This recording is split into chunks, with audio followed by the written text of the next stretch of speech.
salam sejahtera bagi anak-anak kami di kelas 11. Bertemu kembali di pelajaran sosiologi dengan Ibu FT. Baik, di pertemuan sebelumnya kita sudah belajar mengenai karakteristik atau partikularisme dan eksklusivisme dalam kelompok. Nah, oke, tapi sebelumnya seperti biasa, persiapkan buku paketmu agar proses belajar kita bisa berjalan dengan lancar. Nah, baik, sedikit Ibu singgung ya mengenai pertemuan kita sebelumnya. Di pertemuan sebelumnya sudah kita bahas mengenai eksklusivisme dan partikularisme.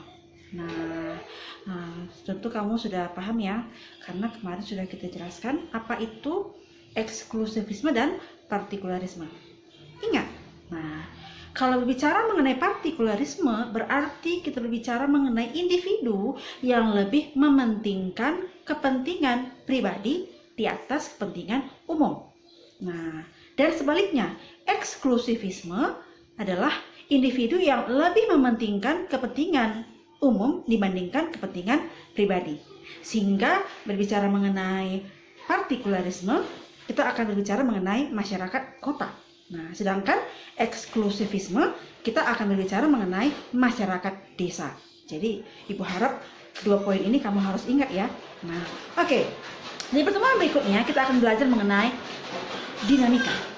dinamika dalam kelompok sosial dan pola hubungan antar kelompok dalam masyarakat. Nah, berarti kita sudah hampir sampai di penghujung bab 1, sehingga kemungkinan besar minggu depan kita sudah menghadapi ujian harian yang pertama. Oke, baik, persiapkan bukumu. Baik, kembali kita belajar di kelas 11 seperti yang Ibu sampaikan tadi. Kali ini kita akan belajar mengenai pola hubungan antar kelompok dalam masyarakat di buku kamu di halaman 19. Oke, baik, sebelumnya kita telah membahas bentuk dan jenis kelompok sosial.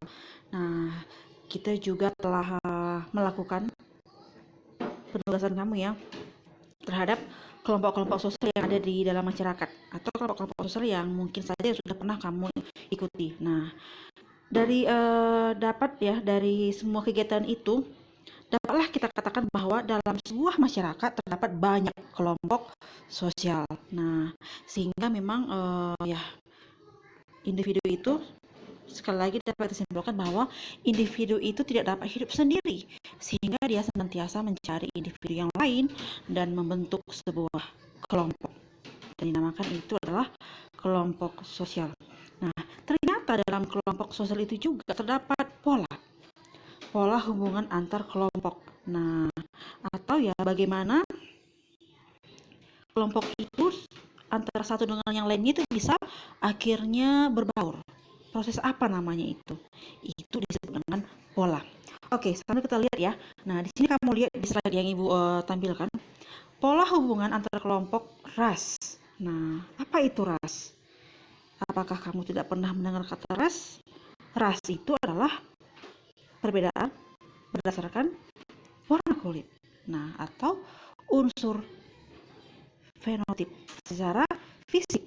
Nah, baik, sekarang kita lihat ya di sini ada akulturasi. Nah, dalam sosiologi itu kata-kata akulturasi itu akan sering kamu dengarkan ya. Akan sering kamu lihat di soal-soal. Nah, berbicara mengenai akulturasi berarti di sini terjadi perpaduan antara dua budaya yang berbeda berpadu melahirkan budaya yang baru tetapi masih memperlihatkan budaya aslinya. Nah, itu adalah akulturasi. Nah, sebenarnya ada satu lagi ya, namanya asimilasi. Nah, kalau berbicara mengenai asimilasi, di situ hampir sama dengan akulturasi, perpaduan antara dua budaya yang berbeda melebur. Tetapi di sini di asimilasi melahirkan budaya yang benar-benar baru sehingga tidak nampak budaya aslinya. Nah, Ibu harap yang kedua ini kamu harus bisa mengingat ya anakku ya, beda akulturasi dan asimilasi. Berikutnya ada dominasi. Nah, kalau sudah mendengar kata dominasi, apa yang terlintas di benak kamu?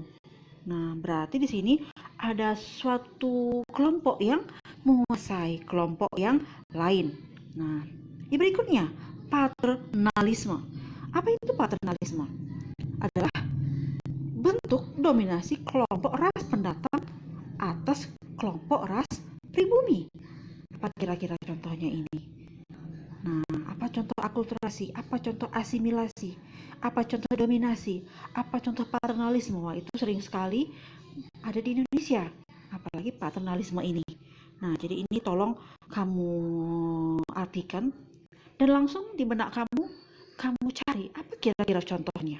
Nah, ini mengenai pola hubungan antar kelompok dalam masyarakat. Nah, selain itu, nah ada juga dikatakan di sini ya, selain seperti asimilasi, akulturasi, ada juga ternyata pola hubungan antar kelompok ras.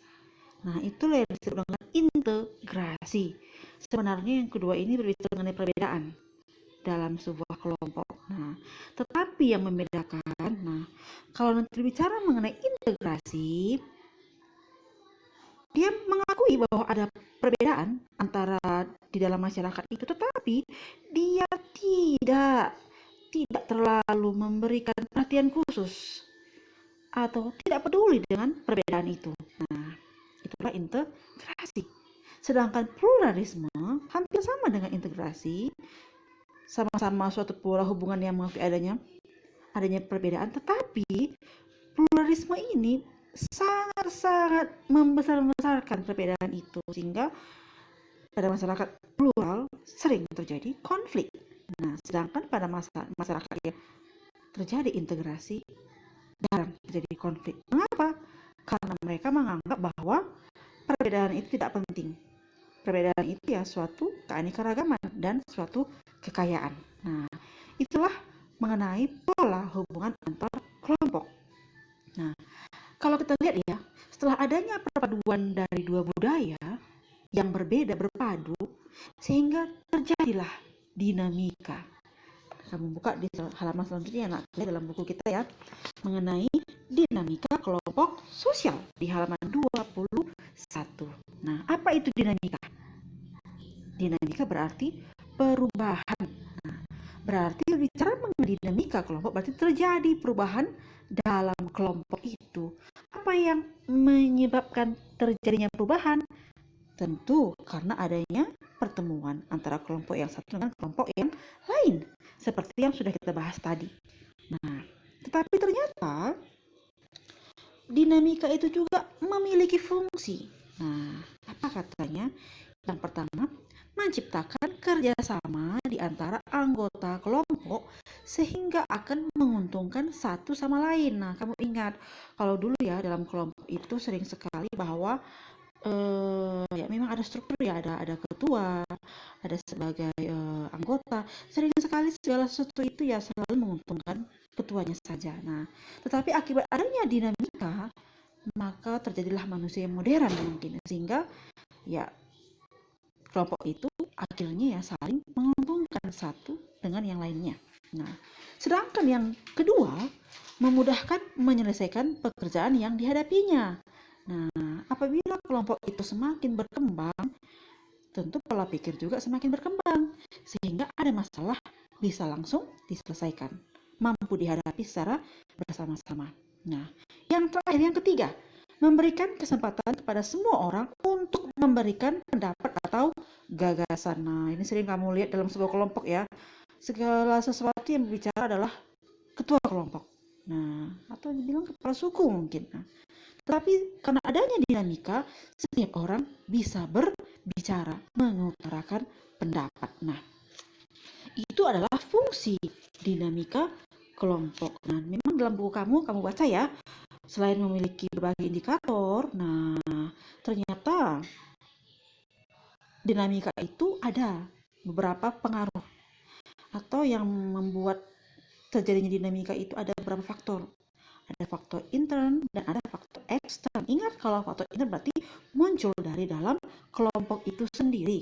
Nah, sedangkan kelompok ekstern atau faktor ekstern adalah muncul dari di luar dari kehendak kelompok itu sendiri. Nah, dan itu bisa kamu baca di buku kita. Baik, dalam berakhirnya mengenai dinamika kelompok dan pola hubungan antar kelompok, berarti berakhirlah materi kita di bab 1. Ibu harapkan anak-anak sekalian sudah paham mengenai kelompok sosial. Nah, itu menandakan bahwa minggu depan kita akan melaksanakan ujian harian yang pertama. Untuk itu, persiapkan bahanmu, persiapkan bahan kamu agar ujianmu tidak mengecewakan, sehingga kamu bisa mendapatkan nilai yang maksimal. Jadi, ibu ingatkan, selalu baca bukumu. Nah, selalu membaca buku. Karena apa? Nah, dari yang ibu terangkan akan lebih sempurna apabila kamu kaitkan dengan bukumu. Apa yang ada di dalam bukumu. Baik, demikian materi untuk hari ini.